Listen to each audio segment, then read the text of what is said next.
Good afternoon.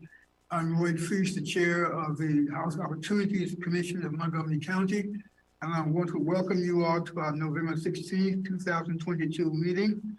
I'd like to start the meeting by introducing the other commissioners who are with us. The Vice Chair of the Commission, Van Kelleher, Chair Pro Tem Rick Nelson.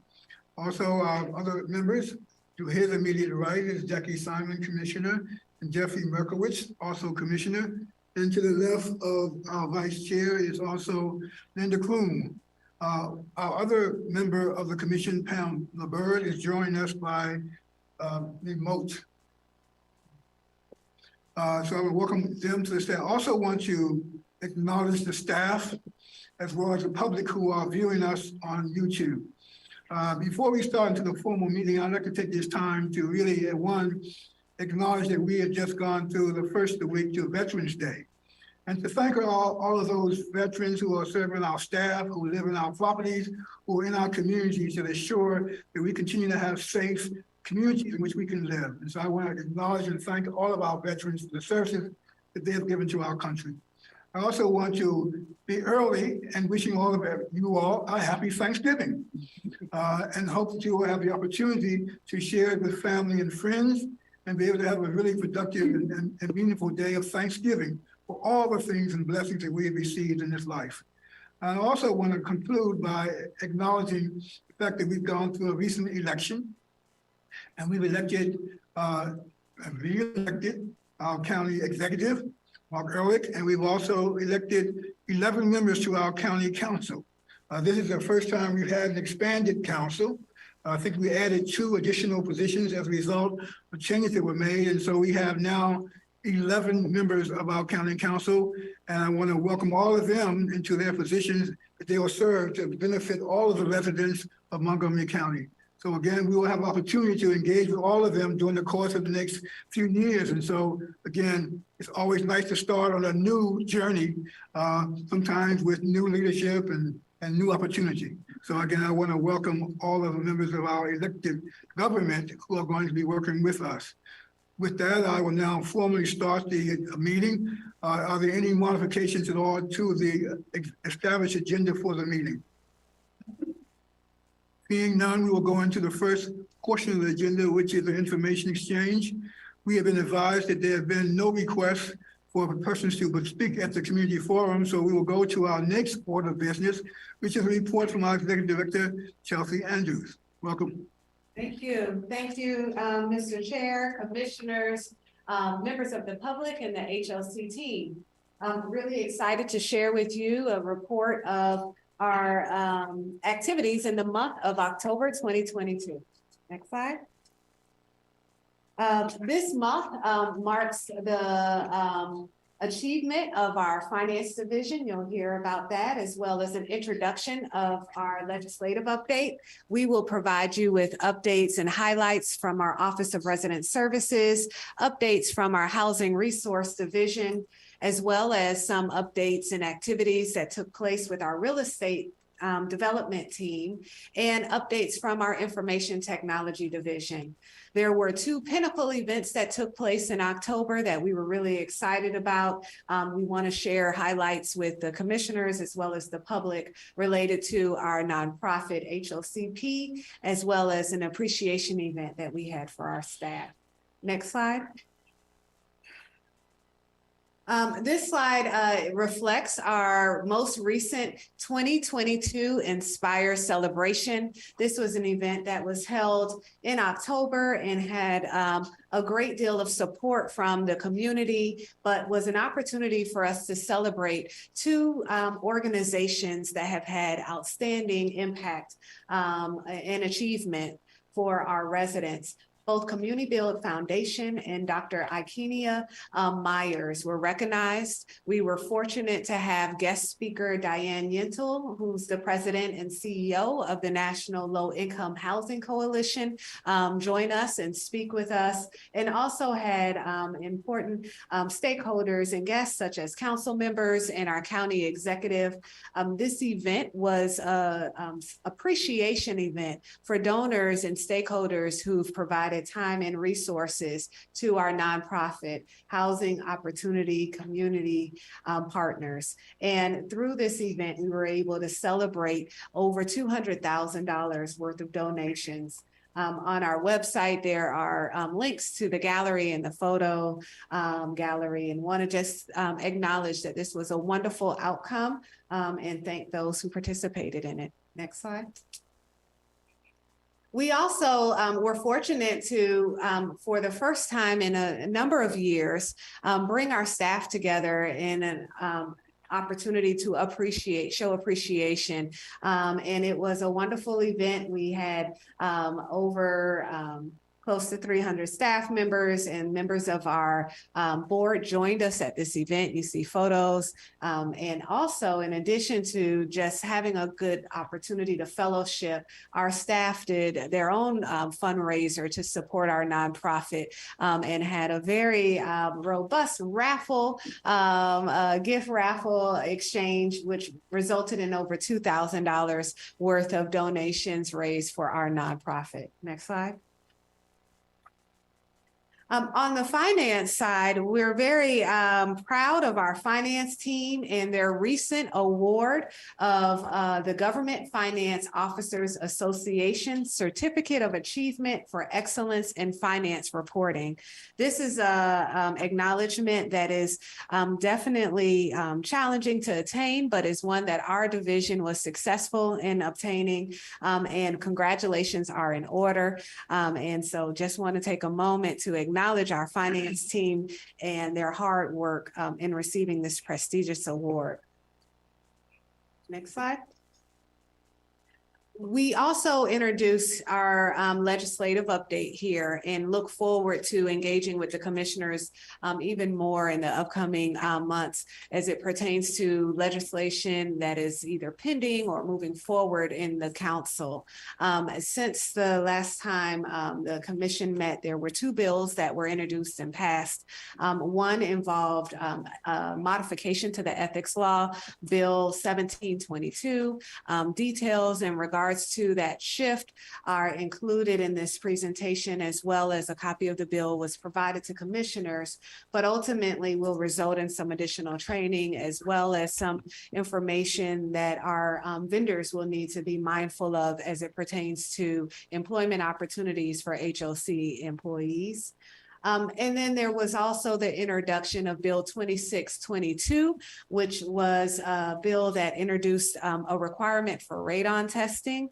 And we are in the process, and the bill will take effect in July of 2023. We are doing a comprehensive review of our portfolio to determine what the financial implications are, as well as the operational implications, and we'll be assured that we are in compliance prior to the time that this bill goes into effect. Although it's not reflected on this slide because it is recent as of yesterday, there was a passage of a bill 21-22E, weapons, firearms in or near places of public assembly, which prohibits individuals from carrying guns in places of public assembly. And there is a list of the definition of that places of public assembly, to which our initial review brings us to the understanding that this Kensington headquarters would fall in that category. We're doing further analysis to see if any of our other properties also meet this threshold definition. Next slide. Moving into our resident services team and the work that they do, of course, there are the consistent activities and support that our resident services engages in on an ongoing basis. And while we are in a hybrid model, we are providing resources and continue to provide resources to our residents, both in person and through appointments virtually. And so our resident services team continues to make referrals to different resources for our clients. And listed on this slide, as well as in my report, are the multiple benefits and resources that we reference when communicating with our clients and providing them with resources. Next slide. To highlight Cider Mill, we've been following this for a few months. when it was initially introduced as a potential partnership and opportunity to now where it's a reality in October. And that is the introduction of our partnership with Montgomery County Department of Health and Human Services Street Outreach Network to create safe zones at Cider Mill property. That launched here in October and has been a successful launch. It provides safe places for our youth at Cider Mill and provides programming as well. And we are in the process of evaluating how to expand this program to Seneca Ridge. We also, in the month of October, had a multicultural event, enrichment event at Cider Mill as well. Next slide. We continue to have multiple workshops throughout our properties, resource sharing workshops, computer coaching workshops, and we've highlighted those in this presentation, as well as work with our partners to provide nutritional education and food distribution across our portfolio. I'll now move into highlighting some of the events that have taken place over the course of October. Next slide.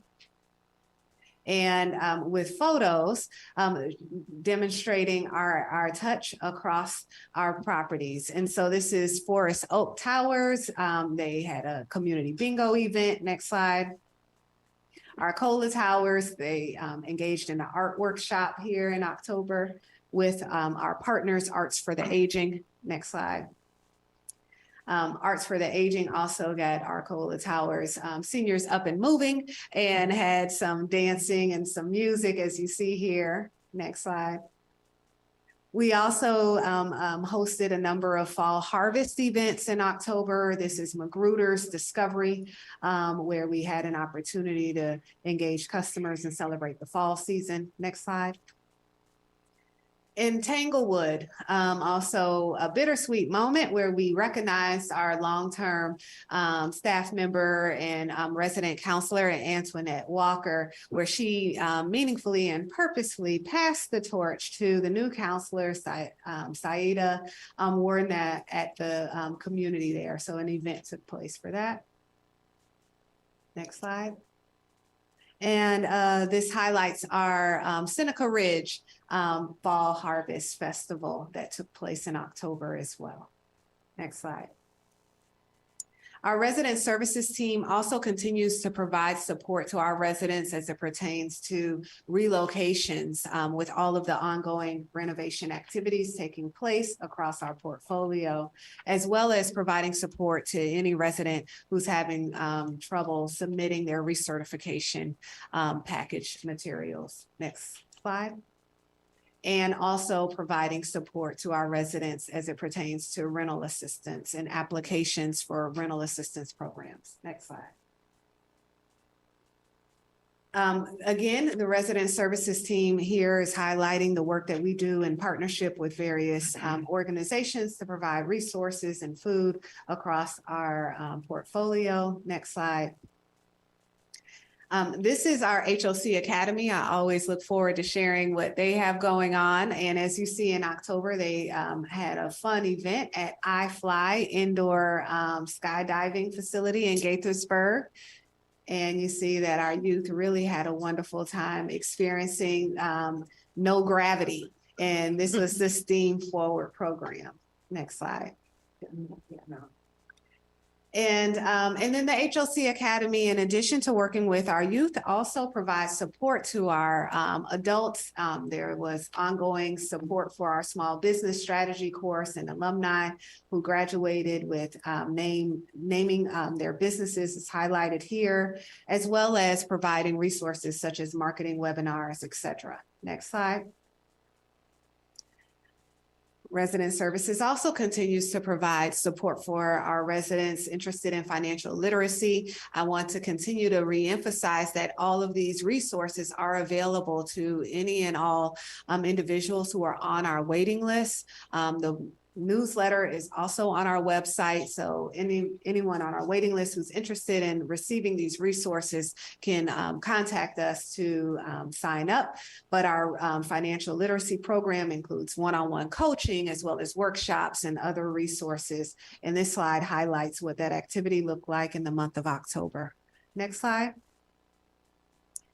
And our supportive housing division also provides case management support to those experiencing or had formerly experienced homelessness with disabilities, and continue to provide support to those individuals, as well as provide support to help our recipients of emergency housing vouchers find placement and provide financial assistance. We also provide support by way of the rental supplement program. That's a shallow subsidy up to $600, and really trying to maximize and increase the number of participants that take advantage of that resource. Next slide.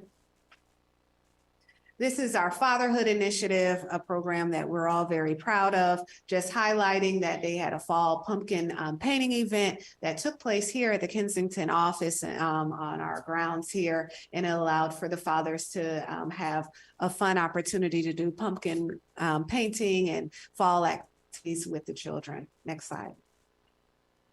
Moving on to our Housing Choice Voucher Program and the great work taking place there. Very proud to report out that we continue to maintain our 95% utilization rate in our voucher program. We have 253 families who've been issued vouchers and are searching for units. 151 are currently pending execution of contracts, HAP contracts, and we pulled over 400 families from our waiting list. So there's a lot of activity taking place in our voucher program. There were a number of individuals that were recommended for termination from the program, but you will see that in coordination with our Resident Services Division, we try really hard to avoid termination and continue to do outreach to families to help them remain housed. Next slide. With our emergency housing vouchers, we continue to make really great leeway here. We were issued 118 emergency housing vouchers. 85 families have successfully leased, and we have 13 who are currently searching for suitable units. And we are in the process of reviewing a number of applications at this time and waiting for some additional referrals. So we're getting there to full utilization of the emergency housing vouchers. Next slide. Our family self-sufficiency program, as you know, commissioners, went through a complete revamp. And so we're in the process of making sure that our current participants are aware of these changes. We've sent out notifications, as well as attempt to attract new members to our family self-sufficiency program. And we do want to recognize that we have one family that did graduate from the FSS program in October with an earned income of $81,900. And she obtained employment in the housing field and exited the Housing Choice Voucher Program. So that is a remarkable success. And we look forward to, in the near future, being able to bring our graduates here to be acknowledged. We also have a new FSS coordinator who joined our team in October, and he will help to advance this program and bring in even more participants as we move forward with the new parameters. Next slide. Our IT division provided an update as it pertains to the enrollment of Rent Cafe. This is the online platform that allows our voucher participants to submit information for their recertifications. We continue to see an increase of utilization of this program, over 30% increase month to month. And so we're seeing a lot of success as we bring this program to our participants. And again, tying this to our ability to have our records online and being able to remain in compliance. This is a very key component to making that a reality. Next slide. Of the participants that enrolled, we have over 73% that have been able to do their annual recertifications through this platform. And we continue to provide training and resources to those who are currently enrolled. And we are in the process of beginning to roll out our second cohort of 712 new participants in the near future. And that began, the enrollment began in early October. Next slide. October was Cybersecurity Month. And during the month of October, our IT division took the opportunity to ensure the security of our own system by doing a phishing expedition to see how many of our staff would click on the link, and making sure that we ultimately have an opportunity to redirect people, train them, and remind them of the dangers of online attacks, and we will continue to do that as we move forward. Next slide. And our IT division, want to acknowledge them. We spoke about the Inspire event. This was one in which it really required a great deal of work and support from our IT division. We did not have to outsource any aspect of our Inspire event. Our events team pulled it off, and our IT team did the hard work, and really want to acknowledge and thank them for being able to provide this type of high caliber support for us in our programming. Next slide. Real estate division. And so in the month of October, as always, we got out and about, and so had an opportunity to visit a number of our sites. You'll hear and see some photos from the Laureate, which is under construction, the Washington Square site, as well as Residence on the Lane and the Leggett. And you'll also see in one of the photos, our Up County Customer Service Center, which is under construction behind us. So next slide. The Laureate on November 2nd, myself along with various members of the team did a tour of the Laureate. The site is absolutely beautiful and has made a great headway in terms of completion there. We were joined with our partners from both EYA and Bozzuto in the tour, and it is a Class A new construction, mixed income, mixed use housing development. It's a short walk from the metro, absolutely stunning. Next slide. We were able to tour the inside, see where things were moving along. We have strong belief that we will be able to bring this unit online in budget and have a ribbon cutting at the beginning of the year. So stay tuned for that. And what you see here is a photo of us in front of what will be the new Up County Service Center.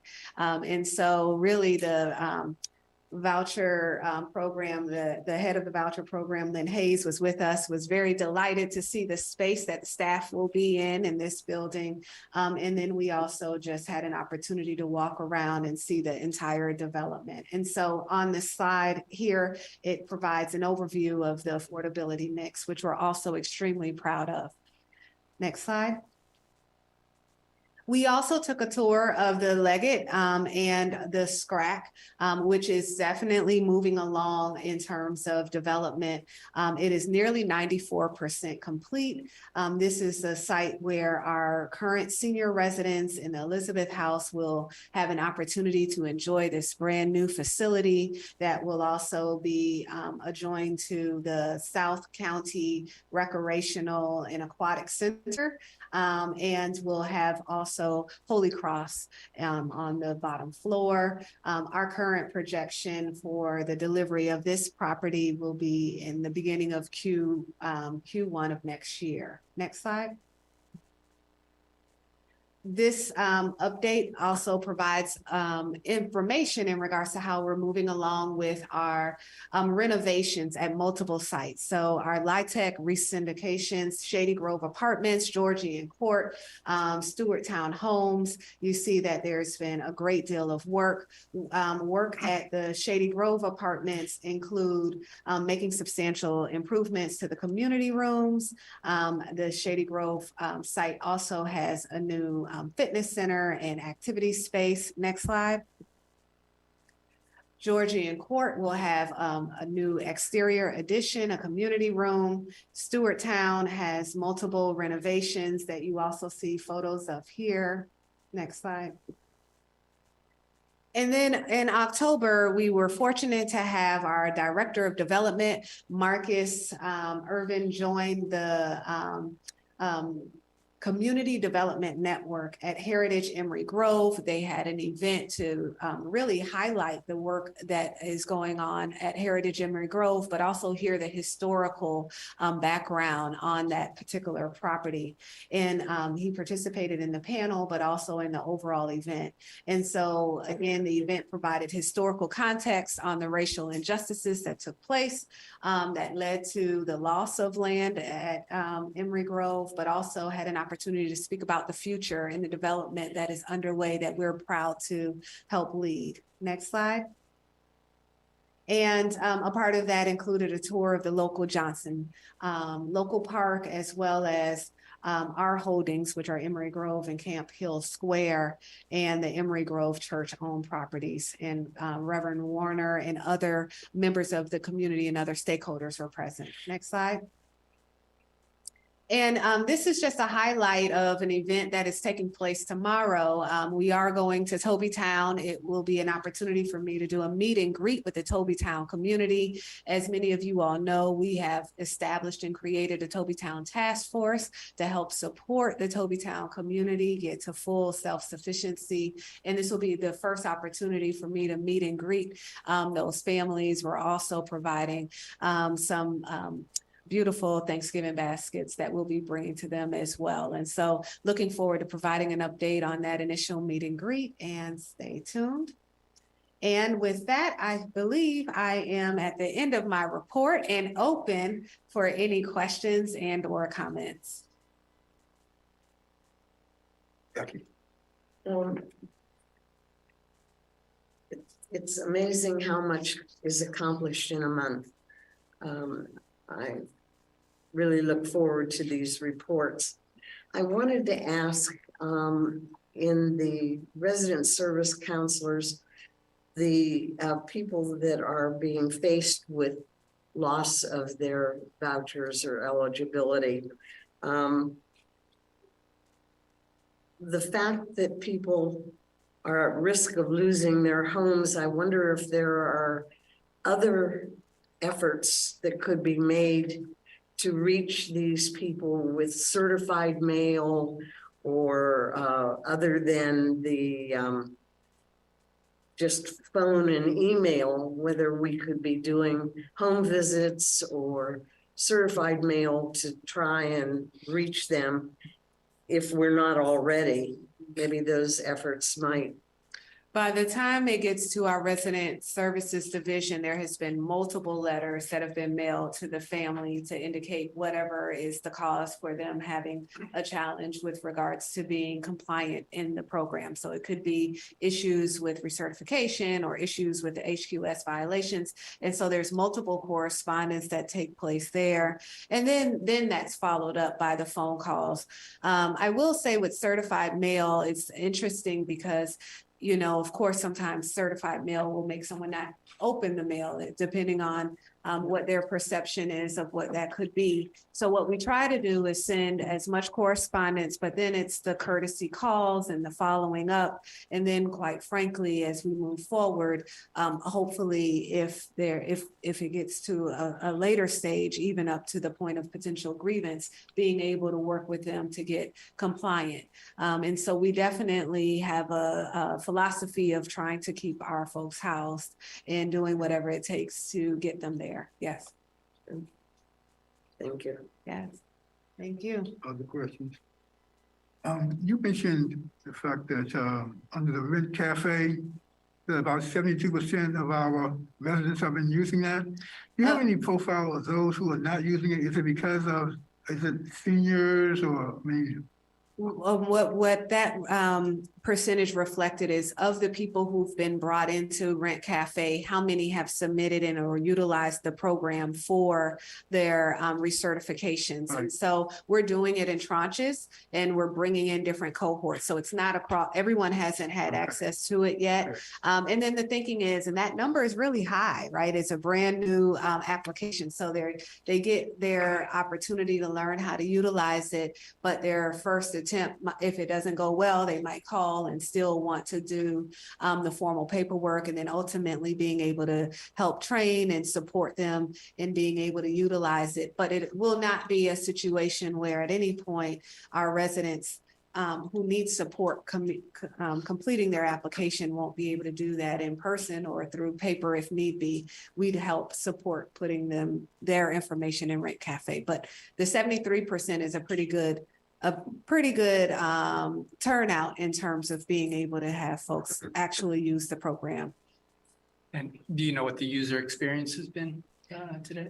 Well, I will say that of that 73%, you know, the user on both ends, right? My staff who's also still learning Rent Cafe and having to make sure that when those applications come in, that we're getting it right and pulling down the information. I'd have to circle back to find out kind of if we've gotten any satisfaction survey data, and that might be a way for us to kind of get some information there. But of the 73%, those were successful submittals.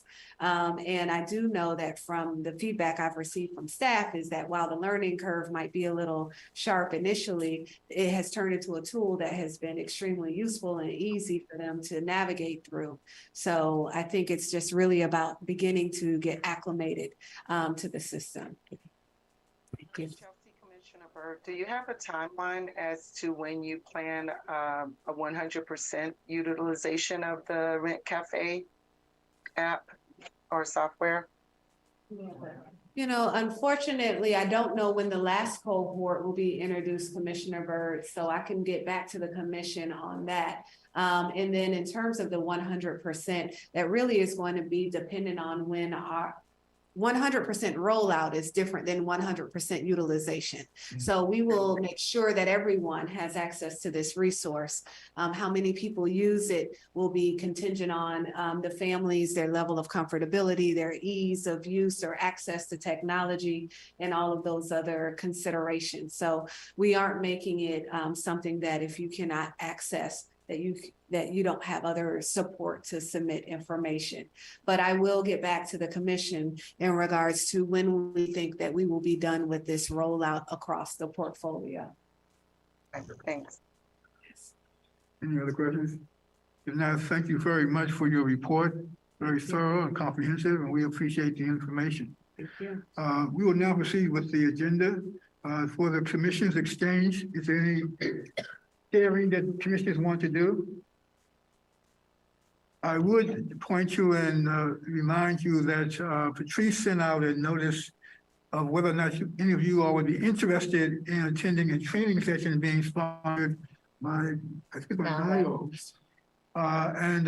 We sent it out because one of the focus areas of the training is around strategic planning. And since we'll be doing that very soon, I just thought the way to get some acclimation to that. So please respond back to Patrice's email if you're interested in attending. Thank you for that information, Commissioner Keller. If there's nothing else, I will advance the agenda. We'll go into our approval of minutes. We have 3 sets of minutes to be approved for October the 5th, which would include our regular meeting and the closed session on October 5th, and also a special session that was held on October 25th to discuss the development of property management RFP. Is there a motion to approve the minutes? So moved. Second. It has been properly moved and seconded to approve these minutes. All those in favor signify by saying aye. Aye. Opposed, nay. So ordered. Thank you all very much. We'll now proceed with our committee reports. We'll start with our Budget, Finance, and Audit Committee chaired by Commissioner Nelson. The first item for the BF&A committee is the calendar year 2023 portfolio budgets and the approval of same. And For that, I will turn it over to Executive Director Andrews. Thank you, Mr. Chair. This item is an item that came before our Budget, Finance, and Audit Committee requesting support and received support for our portfolio budgets, which include 16 low-income housing tax credit partnerships, as well as the Lindley. I will turn it over to our finance team led by Timothy Getzinger and Terry Fowler to provide the details of this request. Thank you, Executive Director Andrews. Thank you, Commissioner Nelson. Presenting this item will be Terry Fowler, our Budget Office. Thank you, Tim. Good afternoon, Commissioners, Executive Director Andrews, and the staff and community. As Commissioner Nelson mentioned, this is our calendar 23 portfolio, and that does include 16 low-income housing tax credit partnerships. It also includes the Lindley, which is operated on a calendar basis. On page 41 of the packet, we are anticipating net cash flow of approximately $7.39 million from the partnerships. It is important to understand that the cash flow for the portfolio is restricted to the properties. The agency receives partnership management fees for the portfolio, and we are projecting approximately $157,000 for calendar 23, which is a very modest increase of $940 over calendar 22. The budget also assumes rent increases of 1.4%, which are within the county's modified guidance, with the exception of those properties that are tied to the operating cost adjustment factor from HUD. And those properties include Arcola Towers, Bower Park, Shady Grove, and Waverly House, which are projected 2.5% increases, and Forest Oak Towers, which is projecting a 1% increase, and Georgian Court, which projects a 1.9% increase. I would like to note that there are detailed charts on page 42 through 47, which show a 3-year comparison of the revenue and expense for the properties, and those are presented on a per unit per annum basis to provide for equitable comparison between the properties. A capital analysis was completed for the properties to determine if they had sufficient reserves to meet their current and future capital needs. And that was true for all properties, with the exception of Forest Oak Towers and Metro Point, in which the reserve contributions for the year were increased within the allowable budget. And I would be happy to address any questions you may have concerning this packet. Are there any questions? I'm not seeing any questions, then I will move approval of resolution 22-74. I second. It has been properly moved and seconded to approve resolution 22-74. All in favor signify by saying aye. Aye. Opposed, nay. It's approved unanimously. Next item. The next item on the agenda is the fiscal year 2024 county operating budget presentation, fourth quarter unaudited financial statements. Again, I will ask the executive director to item. Absolutely, and thank you again, Commissioner Nelson. This request is for support as it pertains to our budget request that goes to the county. As you will see, our budget request typically follows the cadence in which the county provides us with the maximum amount that we can request, and we have an opportunity to provide any additional insight or modifications that we would request after our analysis. I do want to acknowledge that we are fortunate to receive this support from the county, and I want to turn it over to our finance team to provide the details as it pertains to this request. Thank you again, Executive Director Andrews. Thanks again, Commissioner Nelson. And for the record, Tim Getzinger, acting Chief Development Funds Officer and acting CFO. And again, presenting this item is Terry Fowler. Thank you, Tim. And for the record, I am Terry Fowler, the budget officer at HOC. And we are requesting approval to submit the fiscal year 24 county operating budget, or what it is known as the maximum allowable request ceiling. The request that we are making is for $7,633,168. And that is based on the approved mark or maximum agency request ceiling of fiscal 23. It is worth noting that over 70% of this grant directly supports our resident services, primarily the personnel cost for that division. The request was due to the county over a staggered submission of October 28th through November 10th.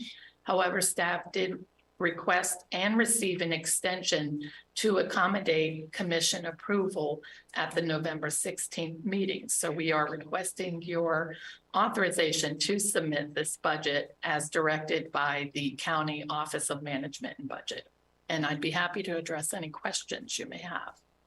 I think perhaps for the benefit of the people watching, though this is a $7 million contribution from the county, it is a minuscule proportion of our budget. I don't know whether you happen to have the percentage on the top of your head, but it is a very small portion of our budget. Contribution from the county via this grant equates to approximately 2 to 3% of our total operating budget. However, we do greatly appreciate the support because it also enables us to counter and receive additional grants by using this as matching. So small but crucial to the work of the agency. Thank you. Let me reinforce your comments, Terry, in terms of the importance of it. It is small. Frequently, folks are not sure how much the county contributes to the operation of HOC. And while the percentage is small, it still is a vital part of the operation. And it's one of the things that we do in concert with the county, and are again appreciative of the county's providing these funds, which happened in this case to go to the resident services operating. Are there any questions? No. If I might note that this particular funding of resident services goes back to the actual time when the commission was created, back in the 60s. And this was started at that time when there was no source of funding to provide services to our residents. And the county felt that the ability to provide that support allowed people to achieve independence more effectively, and therefore merited the county's contribution. And I think that's something that we ought to realize historically goes back to the very creation of the agency. Very good point. And you also remember in the executive director's report, we put that money to good use. Services have been very busy, as can be seen. Yes, In the activities that were conducted by them during the month of October. You spoke just before I did to make the same observation, that they certainly can say they're getting a good return on their investment. yes. Any other questions or comments? Hearing none, then I will move approval of resolution 22-75. Second. It has been probably moved and second to approve resolution 22-75. Are there any questions? All those in favor signify by saying aye. Aye. Opposed, nay. It's passed 22-75 unanimously. Next item. The next item is a request to procurement of property management services, the renewal of some property management contracts for a number of properties, and those will be articulated by the staff. Again, I will turn it over to the executive director to introduce. Yes, thank you, Commissioner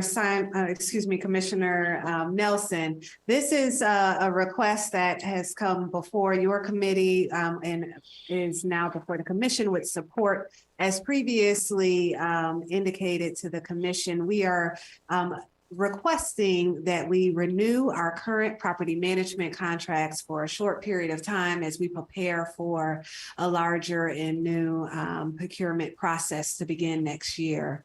And this is a request for the particular properties that are identified: Battery Lane, Bradley Crossing, the Lindley, and the Willow Manor properties. You will see in this report that it identifies the property management companies, the occupancy of those properties, and ultimately is requesting again a short-term extension of the contracts for Bozzuto, for Alden, and for Habitat. Today I'm joined with our acting director of property management, that's Ellen Goff, as well as Alex Thornton, our asset property manager. Thank you, Executive Director Andrews and Commissioners.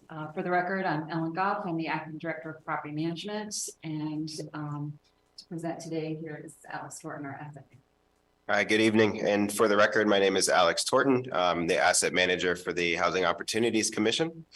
We're here to request the renewal of property management contracts for Battery Lane and Bradley Crossing with Alden Management, the Lindley with Bozzuto Management, and the Willow Manor properties with Habitat America. Each of these 4 contracts expire on November 30th of 2022. We are requesting to renew each contract with the current property management companies for a 1-year period from December 1st, 2022 to November 30th, 2023. We currently have a renewal option remaining on each of these contracts, but once the renewal is exhausted, we plan to execute a full procurement of property management services. And I can answer any questions at this time. Are there any questions or comments concerning these renewals? Not hearing any, then I will move approval of resolution 22-76. I second. It has been properly moved and seconded to approve resolution 22-76 related to procurement of property management services. Are there any questions? All those in favor signify by saying aye. Aye. Nay. The resolution 22-76 is approved unanimously. And I'd also like to welcome you, Alex, as our new asset manager to the Department of Housing, to HOC, and good to have you on board. Thank you very much. It's great to be here. We will now proceed to reports from our Development and Finance Committee that's chaired by Commissioner Simon. Thank you. Our first item this evening addresses the residences on the lane in Rockville. The staff is seeking approval of amended financing plan, amended bond authorization resolution, and authorization to draw on the PNC Bank line of credit to provide interim financing for the recycling of tax exempt proceeds. And I would turn this over to our Executive Director, Chelsea Andrews, for further introduction. Thank you, Madam Chair. And I think the introduction says it all in terms of all of the various requests that we have in this particular, with this particular action item. We appreciate the support of the committee in moving this forward. This is the final finance plan for this development that we're extremely proud of. And I will turn it over to our mortgage finance team. Jennifer Washington, our acting director of mortgage finance, along with Victoria Dixon, our senior multifamily underwriter, to walk you through this proposal. Thank you, Executive Director Andrews. For the record, my name is Jennifer Washington, acting director of mortgage finance, and I'm turning it over to Victoria Dixon to provide the presentation. Good evening, commissioners. For the record, my name is Victoria Dixon, senior multifamily underwriter in mortgage finance. We are requesting approval of the amended financing plan for residences on the lane, formerly known as Upton 2. If you would please move to page 62, slide 3. On January 9th, 2019, the commission approved the finance plan for Residences on the Lane, formerly known as Upton 2, which is a 150-unit age-restricted apartment community located in Rockville Town Center, of which 135 units are set aside for households earning between 40% and 80% of the area median income. Subsequent amendments of the finance plan were approved shortly after in February, and the amended $51.5 million finance plan included, among other things, a bond issuance of up to $24 million in tax-exempt private activity bonds in the likely form of variable rate bonds, an allocation of the commission's annual volume cap for the same $24 million, and a tax-exempt construction loan funded by M&T Bank in the amount of $24 million to be later taken out by an FHA risk share permanent loan of up to $27.5 million. Of note, the commission also previously approved entering into 2 swaps used to hedge variable interest rates during the construction and permanent financing phases. We are happy to report that the property is now nearing completion of construction and stabilization phases. Based on review of current operations, the property will support a permanent loan of $27 million. With an increase to the permanent loan and the need to fund bond reserves under the 1996 indenture, staff recommends increasing the bond issuance amount from $24 million to $29 million. Given that volume cap is a limited resource, the Maryland Community Development Administration, otherwise referred to as CDA, has agreed to permit recycling of up to $5 million of their tax-exempt proceeds from repayment of its bonds maturing on December 1st, 2022, to complete the transaction. The commission previously recycled CDA's tax-exempt proceeds in 2020 for the Laureate transaction. On the next slide, page 63, slide 4, included for your convenience is a summary of those elements of the finance plan approved by the commission since 2019 and those proposed today. If you would please take us to page 67, slide 8. With occupancies currently above 93%, staff is preparing for the permanent loan closing, which is projected to occur in February 2023. Based on review of current operations with the interest rate swap for the permanent loan at a fixed rate of 2.39%, the property will support a permanent loan of $27 million at a debt service coverage ratio of 1.43 times, whereas only $24 million was previously allocated in volume cap for the transaction. Moving to page 68, slide 9. With the proposed higher permanent loan of $27 million, the updated sources and uses for the transaction are provided. On the next slide is an overview of the recycling process with CDA. First will be a draw on the PNC line of credit, which will be used to repay the maturing CDA bonds on or prior to December 1st. Then when CDA receives the bond repayments due from their borrower on December 1st, those funds will be sent to U.S. Bank as HOC's trustee and deposited into a special account. These recycled funds will be held by the trustee until issuance of HOC's new bonds in February 2023. A portion of the proceeds of the new bonds will then be used to repay the PNC line of credit, while the recycled funds will be released for funding of the new permanent loan. On the next slide is a brief timeline of actions to achieve the bond issuance and closing of the permanent loan under FHA risk share. And on the next slide is an outline of the bond authorizing resolution for the increased issuance amount of $29 million, the funding of bond reserves, and including approval of TD Bank as our underwriter remarketing agent for the transaction. Therefore, on the next slide, in order to execute the financing plan as presented, staff recommends approval of the amended financing plan for Residences on the Lane to total approximately $51.6 million, a bond authorizing resolution for the issuance and delivery of tax-exempt indebtedness in a combined amount not to exceed $29 million to fund the permanent loan and reserve, and for a draw of up to $5 million on the PNC line of credit to accomplish the recycling with CDA. The proposed changes have no adverse impact on the Commission's fiscal year 2023 operating budget. When drawn, the $5 million on the PNC line of credit will temporarily reduce the Commission's general obligation borrowing capacity until it's repaid upon closing of the permanent loan in February. In conclusion, staff recommends the commission, with support of the Development and Finance Committee, approve the actions as presented. Amended financing plan totaling approximately 51.6 million.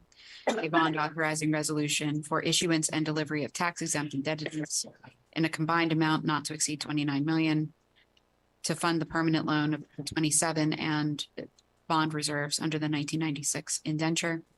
And for HOC to loan up to 5 million to the borrower by way of short-term taxable draws on the line of credit with PNC Bank, which shall be used to provide interim financing to complete recycling with CDA until repaid upon closing of the permanent loan. Are there any questions? Let me just, one comment. The Development Finance Committee supported the staff recommendation to come to the full commission. Committee did not approve the recommendation. Your statement suggested we approved it. Oh, I'm sorry, I must have misspoke. I meant with support of, we recommend to the commission. Thank you. Are there any questions of staff? Can we do all three resolutions at once? Since they are all related, on behalf of the committee, I would recommend and move approval of resolution 2277A, 2277B, and resolution 2277C. A second. Been moved and seconded. It's been probably moved and seconded to approve the three resolutions, 2277A, B, and C. Are there any questions? All in favor signify by saying aye. Aye. Opposed, nay. They are approved unanimously. Next item. Thank you. Thank you. The next item on the agenda is an exciting and unique and first here in Montgomery County, addressing the Sandy Spring missing middle. Approval to select and execute a contract with Zavis Architecture and Design as architect, and to move to the fourth phase of pre-development funding, final site design, and authorization to submit preliminary and site plan to Planning Commission. Madam Executive Director. Thank you, Madam Chair. This presentation, as you have it before you, really does highlight the innovative work that our agency continues to do, and is something that we can all be proud of, that I do believe has the full support and based on all indications of Park and Planning Commission as well, in terms of being able to create a model that may be used throughout the county to address this particular missing middle issue.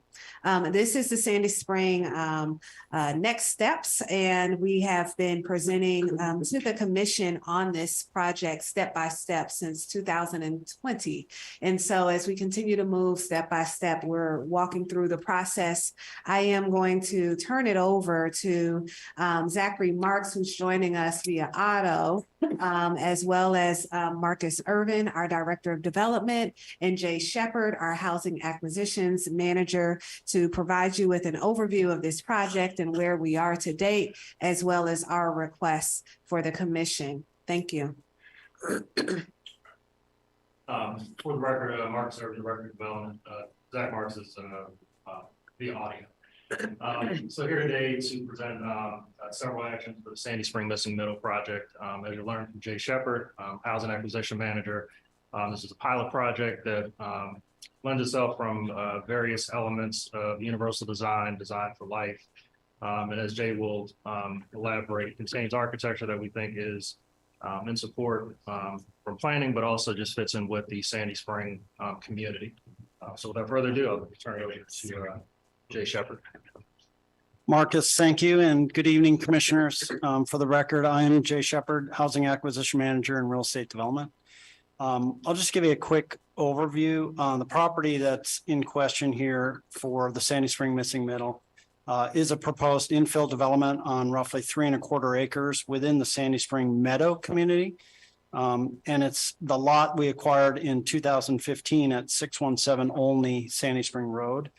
The plan envisions demolition of the house at 617 Olney Sandy Spring Road and joining the acreage with an undeveloped portion of the Sandy Spring Meadow community. Land use restrictions on the Sandy Spring Meadow will carry over and is partly the reason why these units will be not for sale, but for rental. And it is really the pilot program. It's the first step that we're taking toward a model for this so that can be exported or replicated for a missing middle housing type in the county.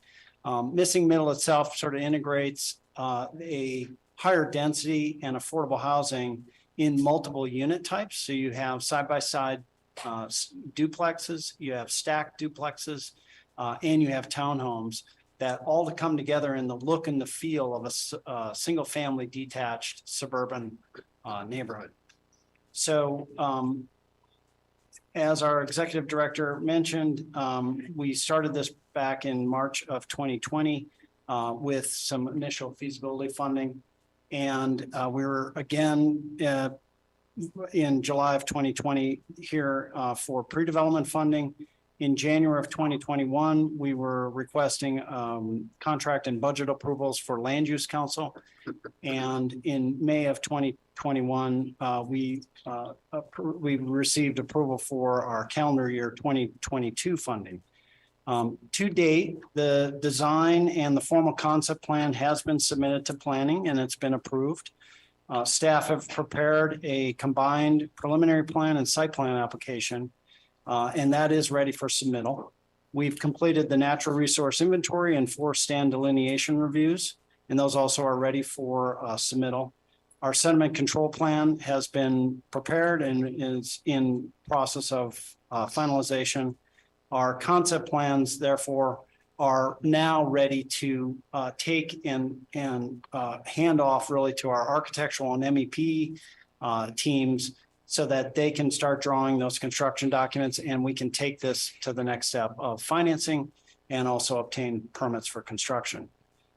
So staff is here today to request, number one, authority to submit the combined preliminary and site plan application to planning, and the details of which are in the packet, starting on page 85. We also are requesting a 5th tranche of $559,000 from the Opportunity Housing Reserve Fund, the OHRF, and that's to fund the final site plan, record plating, and our permitting costs, which we have to pull forward in our pre-development phase. And a third request, which is seeking authority to sign and execute a contract with Zavos Architecture and Design as architect and associated MEP for the project. The plan is consistent with the Sandy Spring Rural Village Plan, and it'll create a total of 19 units on 11 record plats. And that will also have at least 25% MPDUs.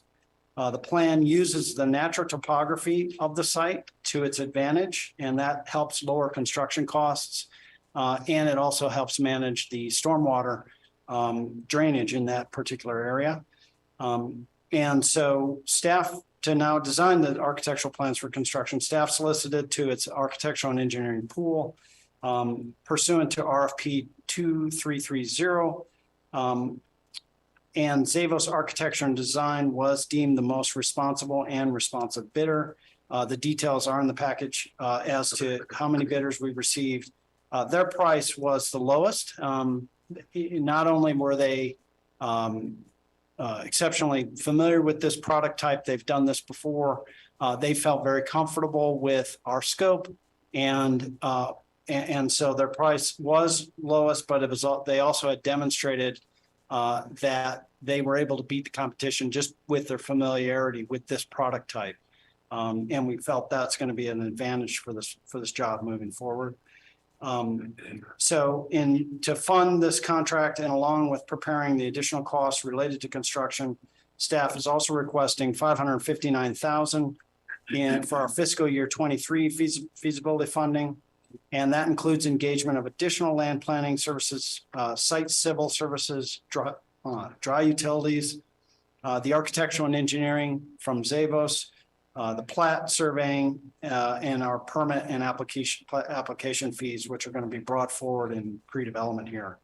And those funds will be sourced from the Opportunity Housing Reserve Fund to be repaid upon closing of the construction financing, which we are estimating next year this time, November of 2023. Future commission requests are still coming. We still need to come back for our final development and finance plan. We need a general contractor selection process, which still has to take place. And then any other pre-construction funding request, if not covered by this current budget, but we don't anticipate any of those. So thank you. We're happy to answer any questions that you may have. I have one question, and that is, will the new HUD Build America and Buy America programs impact this bid? Would you anticipate, or do you anticipate that the waivers that are under consideration will be eligible to be applied here and not affect the cost? If you have a response, Marcus, please feel free.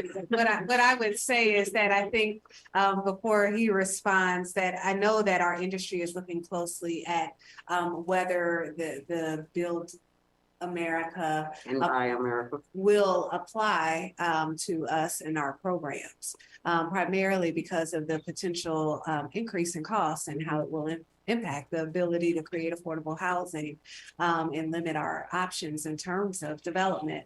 And so the industry is looking at best to respond. I think we should probably pause on making an analysis on if and or how it would impact this program, but afford us an opportunity to come back and provide updates in regards to where we've landed and where the opinion has landed in terms of the applicability of it. And there's of course exceptions, but we're believing that certain programs, especially depending on funding and or programs that focus like ours on affordability, should be accepted. And so allow us an opportunity to get back to you. Of course, I just know that those are down the pike and everybody is concerned about them, and whether it's going to make contractors fancy about making proposals to us in the future while the ifs are out there. There was one other thing when I was doing a deep dive again today and looking at the design, I realized that all of the accessible units were just one bedroom. And, but also read that there were 3 2-bedroom units that could be made accessible without changing floor plan or without changing square footage. And my hope would be that we could achieve some 2-bedroom units as accessible, because certainly the studio size unit would not be available to a person who used a wheelchair. 494 square feet just is not going to accommodate the equipment that's required. And there's such a dearth of units that would accommodate people who require either a live-in caregiver that is not a family member, or a mother and child with one of them being a wheelchair user, that I think it merits at least consideration if the economics are still the same. And the economics weren't qualified in the data that you provided us anyway. I would hope that you could find a way to be sure that I would love to see 2 of those 3 units be accessible. And I think going to the universal design category and level and the design for life level as opposed to UFAS level makes those units universally available to the entire population of people with need and without need. and therefore would not limit their use to people with disabilities. So I would hope that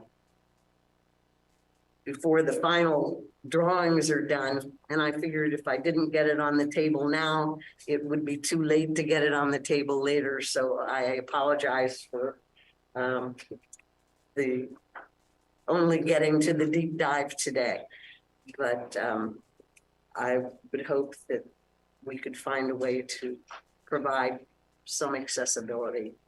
Thank you for raising that, Madam Chair. What we will commit to do, especially with bringing on an architect, is having an opportunity to look at how we can potentially address that request and what our options are, as well as doing a feasibility and a marketability analysis that we could bring back to your committee and be able to present more comprehensively what the options are. Great. And so thank you for raising that. And our team already, even in short order, began to explore how and if that would be something that we are able to do. So stay tuned. And then your ongoing advocacy and commitment to universal design is one that we wholeheartedly support, and this particular project also reflects universal design elements. And so we look forward to reporting back out to the committee and then ultimately to this larger commission in regards to what we believe we can do in that regard. That doesn't affect what we're prepared to do this evening, but it just raises the questions so that they can be considered when the architect's on board. Absolutely. So, are there? I'd also like to, two questions.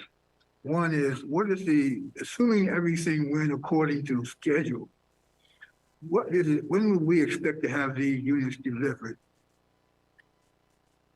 So the current schedule has the closing of the construction financing November of next year, and the current build out schedule of approximately 20 months.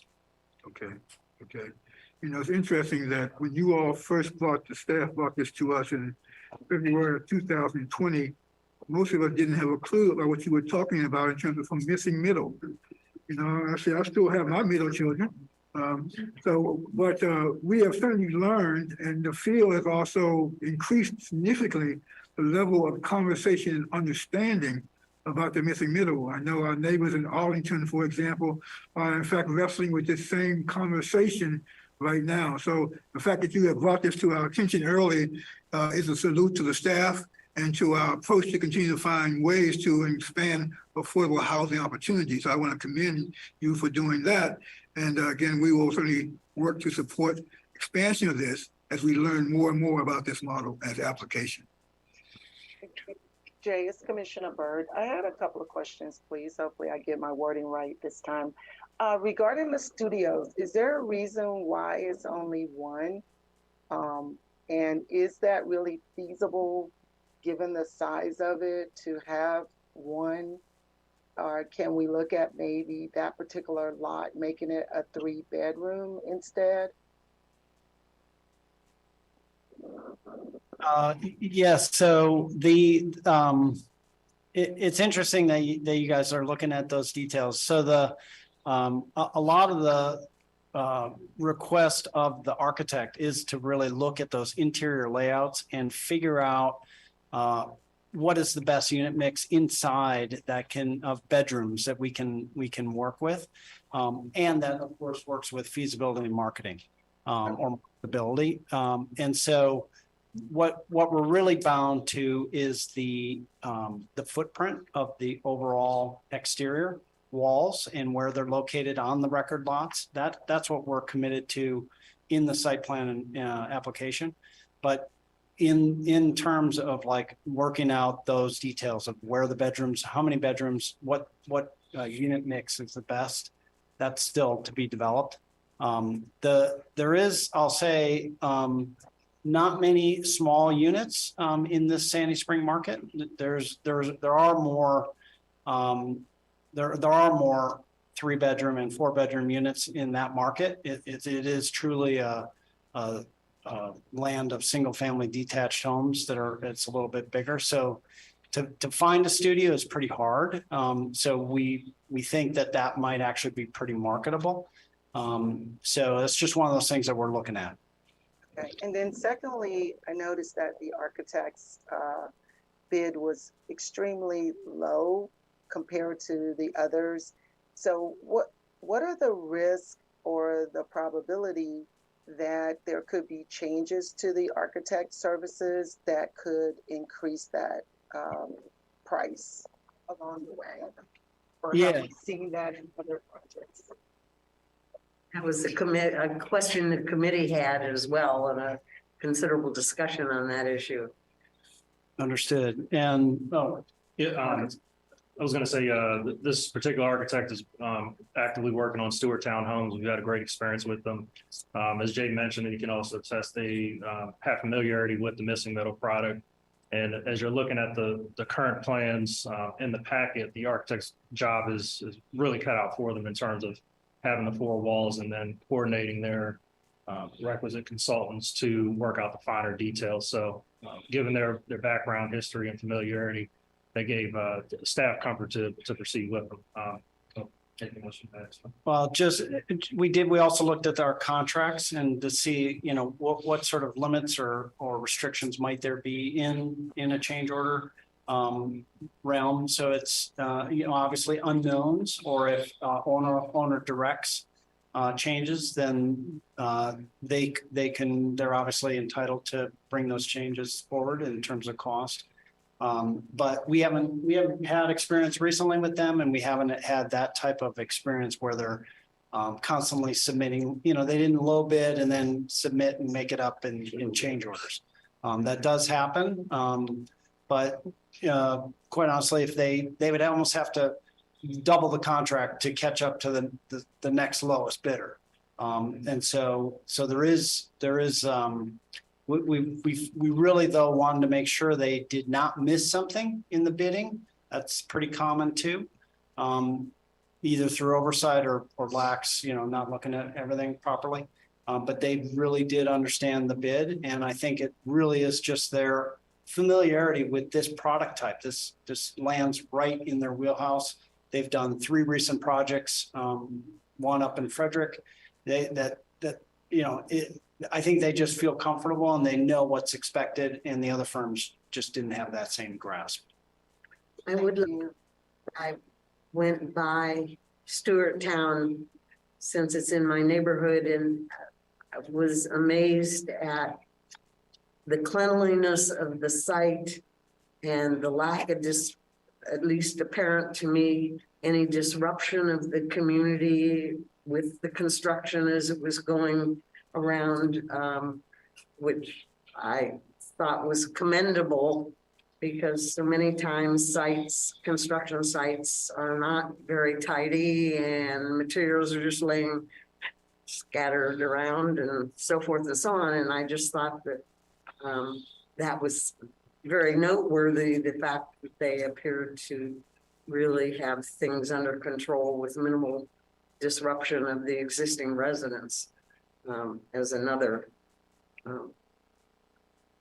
positive thing. On the point that Commissioner Byrd made, let me just add my 2 cents. have never been a fan of studios, and a 500 square foot unit is absurdly small. That's Rick Nelson's view. I had to be corrected. Yeah, that's why I asked that. I live in a building with a number of studios, and that is extremely small. So that's why I asked that question. Thanks. Right. Are there other questions? If not, I would like to move approval of resolution 2278. I second. It's been properly moved and seconded to approve resolution 2278. Are there any further questions? If not, those in favor signify by saying aye. Aye. Opposed, nay. Resolution 2278 is approved unanimously. And thank you very much for your presentation. Thank you so much. Just one observation in terms of the last comment you made, Commissioner Simon, about the cleanliness of construction sites. I think the matter of cost of materials and other things has driven site managers to be much more meticulous about what their staffs are throwing away. Okay, and I think that improves the overall condition in a lot of these construction sites. People are much more conscious about material and cost and implications. So, you know, and tools. I'm always amazed at guys who depend upon their tools, leave their tools on sites. But then they start saying, but you, it's fine, you pay for it. We're not paying for it. And all of a sudden you find that tool, don't you? Work for you, walk home with it. So let's move the agenda. Thank you all very much. Appreciate it. The next item, we have finished our committee reports. We will now go into some deliberation discussions around our annual agency audit, which is a requirement that we have to in fact comply with every year. And we look forward to this time. And I want to acknowledge before we even get into the discussion, the fact that the commission appreciates the fact that we have been able to be involved in this process of audit discussion much earlier this time than sometimes we have in the past. And I think that has made for a much more efficient deliberation about this presentation that we're going to hear about the audit. So I want to thank and acknowledge that in advance. Thank you. So I'll turn this over to you, Executive Director Chelsea Andrews. All right, thank you, Mr. Chair. And so today, commissioners, we present to you a request to approve our audited financial statements, our single audit report, and you are in receipt of the management letter. As you know, we have received a draft version of our audit provided by Clifton Larson, our independent auditor. After review of our financials, they have found that we have an unmodified audit opinion for our financial statement audit. And we had 3 programs tested in the single audit that included our voucher program, the project-based voucher program, the PBRA program, as well as our continuum of care McKinney-Vento program. After their thorough evaluation of those programs of the single audit, there were findings in particular as it pertains to our PBRA program.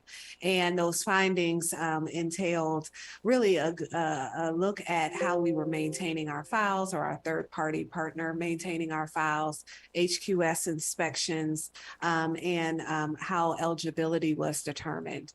I will indicate that based on the findings in that particular program, we have already begun to prepare an action plan, a corrective action plan, a robust corrective action plan to address these issues immediately. And I do want to acknowledge that these are issues that, of course, should have been addressed previously, and obviously also were impacted in the midst of COVID with reduced inspections and also just reduced oversight.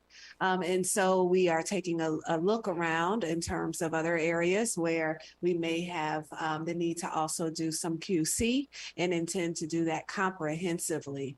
I'm joined with my colleague, the acting CFO, Tim Getzinger, who also helped lead us through this audit process.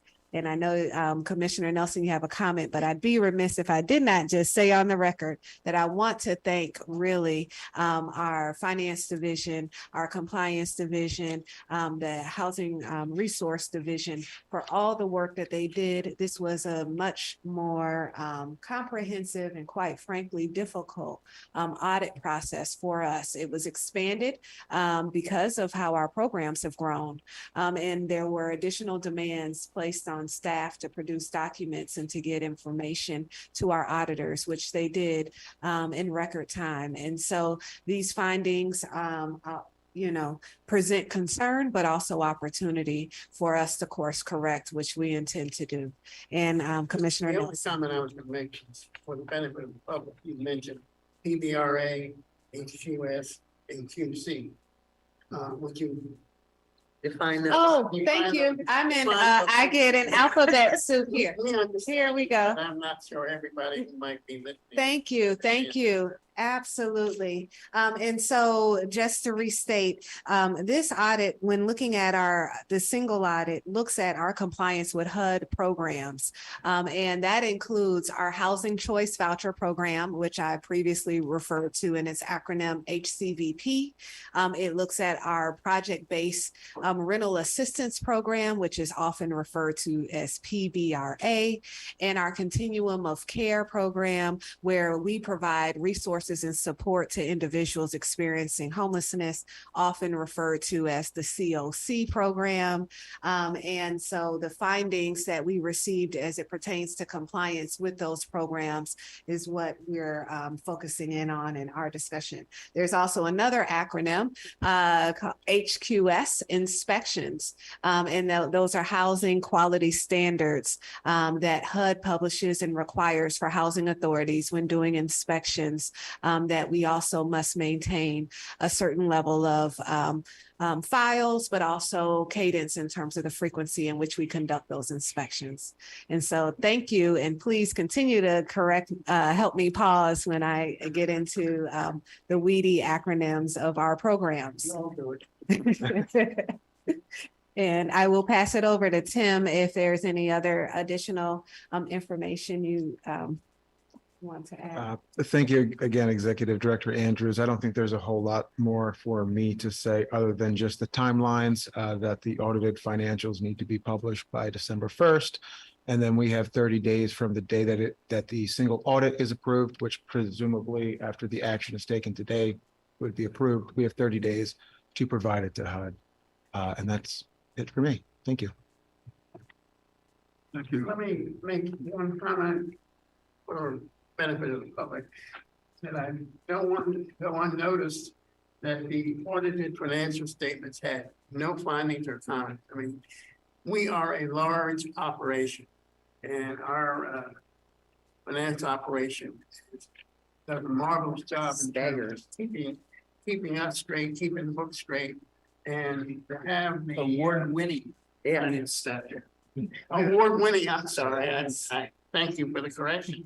But seriously, I think it is a major accomplishment to be able to get through an audit like this with such a large program and not have any findings. And really congratulate you on that. On the other stuff, we're working through those.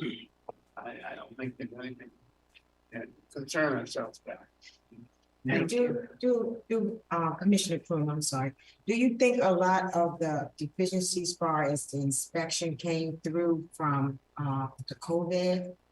Absolutely. Over the course of the last 2 years, our housing authority, along with many others, did not conduct as many inspections as we needed to over that course of time. Of course, there was the original hesitancy to go into units, and then also the families also having challenges. And then, quite frankly, again, because of change in staff and our need to really hone in on ensuring compliance with inspections, all of those conflated factors resulted in us not having our inspections done.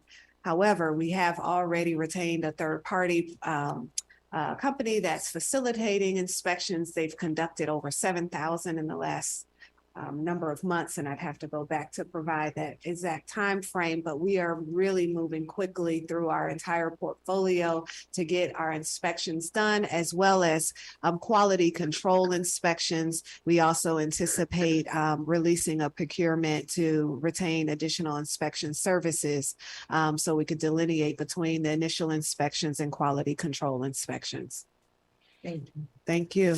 I would like to add to Rick's comments that not only were the financials completely uncommented on and no errors found by the auditors, but the program that also was found to have no errors was the Continuum of Care. And I like to think that as our most vulnerable recipients of service, that we are taking the extra look there and have been keeping on top of that even throughout the pandemic. So I want to congratulate the staff on the fact that that program, they found absolutely no discrepancies with. Thank you for highlighting that. Absolutely. The neon lights and audits are always 3 words: fraud, waste, and abuse. And when we can go through this process with as large an organization as we have, and there's been no, in fact, findings of that nature. As a commission, we have to be relieved. And also I have to thank the staff for making sure that they pay attention to the accountability of how things are done. There may be sometimes program lapse that occur for a number of legitimate reasons. The fact that they maintain our attention to the detail of how we procure services, how we do what we do, how we handle the business of managing our resources and accounting for them is really to be commended. And I just want to acknowledge that to staff and also to our fellow commissioners and to the public that's watching this. Thank Thank you. you. The stewardship is remarkable, and I think it's important, and we need to take time to breathe a sigh of relief and say, gee, job well done, and take satisfaction in it. And I congratulate the staff for their diligence and our diligence as well in our role of oversight, and it's well done. Thank you, commissioners. If there are no other comments from commissioners, I'd like to get a motion to approve resolution 22-79. So moved. Been probably moved and second to approve resolution 2279 related to our annual agency audit. All those in favor signify by saying aye. Aye. Opposers, nay. The motion is carried. The resolution is approved unanimously. Thank you very much, Thank you. staff, and also thank our auditors because they did not give us some kind of wink and nod. They dug very deeply into their review and responsibilities to carry out their audit responsibilities. So the fact that we were able to come through with no findings and this kind of thing, it's really also a testament to the fact that they also are outstanding audit firm. Absolutely. And thank you so much for acknowledging that. We do give a lot of thanks and gratitude to CLA for the support they provided, but also really doing the thorough look that allows us to even refine and hone in on the work we need to do moving forward. So thank you for acknowledging. Thank you. Yeah. Can I get a motion to recess the meeting in order to convene the Development Corporation meetings? So moved. Been probably moved and seconded. All in favor, say aye. Aye. Opposers, nay, so ordered. We will now convene Development Corporation meetings. On October the 5th, 2022, certain development corporations met to approve extending the property management contracts at those properties. The meetings convened today are for the purpose of approving those minutes. I will now call the meeting of the Berkeley Apartment Development Corporation to order. Is there a motion to approve the minutes? So moved. Is there a second? Second. All in favor signify by saying aye. Aye. Opposed, nay, so ordered. With no further business to come before the corporation, this meeting is adjourned. I now call the meeting of the Magruder Discovery Development Corporation to order. Is there a motion to approve the minutes? So moved. Is there a second? Second. All in favor signify by saying aye. Aye. Opposed, nay, so ordered. With no further business to come before the corporation, this meeting is adjourned. I now call the meeting of the Metropolitan Development Corporation to order. Is there a motion to approve the minutes? So moved. Is there a second? All in favor signify by saying aye. Aye. Opposers, nay. So ordered. With no further business to come before the corporation, this meeting is adjourned. I now call the meeting of the Montgomery Arms Development Corporation to order. Is there a motion to approve the minutes? So moved. Is there a second? All in favor signify by saying aye. Aye. Opposers, nay. The motion is carried. With no further business to come before the corporation, this meeting is adjourned. I now call the meeting of the Paddington Square Development Corporation to order. Is there a motion to approve the minutes? So moved. Is there a second? Second. All in favor signify by saying aye. Aye. Opposers, nay. Motion is carried. With no further business to come before the corporation, this meeting is adjourned. I now call the meeting of the Poops Hill Development Corporation to order. Is there a motion to approve the minutes? So Is there a second? Second. All in favor signify by saying aye. Aye. Opposers, nay. With no further business to come before the corporation, this meeting is adjourned. I now call the meeting of the LAD 6 Development Corporation to order. Is there a motion to approve the minutes? Second? Second. All in favor signify by saying aye. Aye. Opposers, nay. So ordered. With no further business to come before the corporation, this meeting is adjourned. This concludes the Development Corporation meetings. We will now reconvene HOC's regular monthly meeting. I will now entertain a motion to adjourn the regular meeting of the HOC. So moved. You have to read the, closing statement.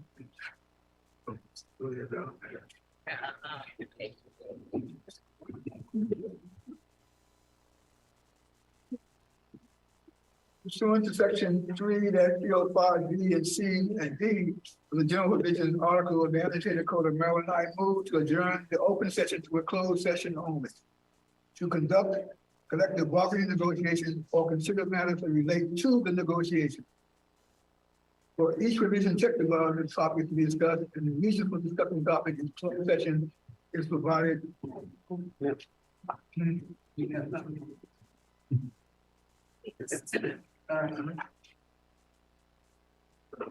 If any member of the public wishes to object to the closed meeting, please comment in the YouTube chat box or contact HOC's general counsel. Okay.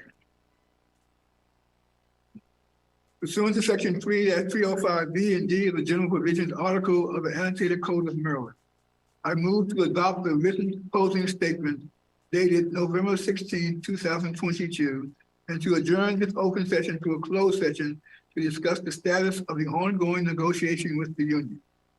The meeting must be closed to protect the confidentiality of the negotiations. The statutory section that allows this meeting to be closed is section 3-305 B9.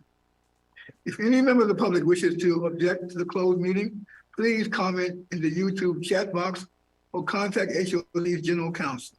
Instructions can be found in the COVID-19 open meeting procedures, which is posted on HOC's website. Do I have a second? Second. It's been probably moved and seconded to approve to go into a closed meeting. All in favor signify by saying aye. Aye. Opposers, nay. So ordered. Meeting is now adjourned. And I would note, we're way ahead of schedule. Yes, thank you, commissioners.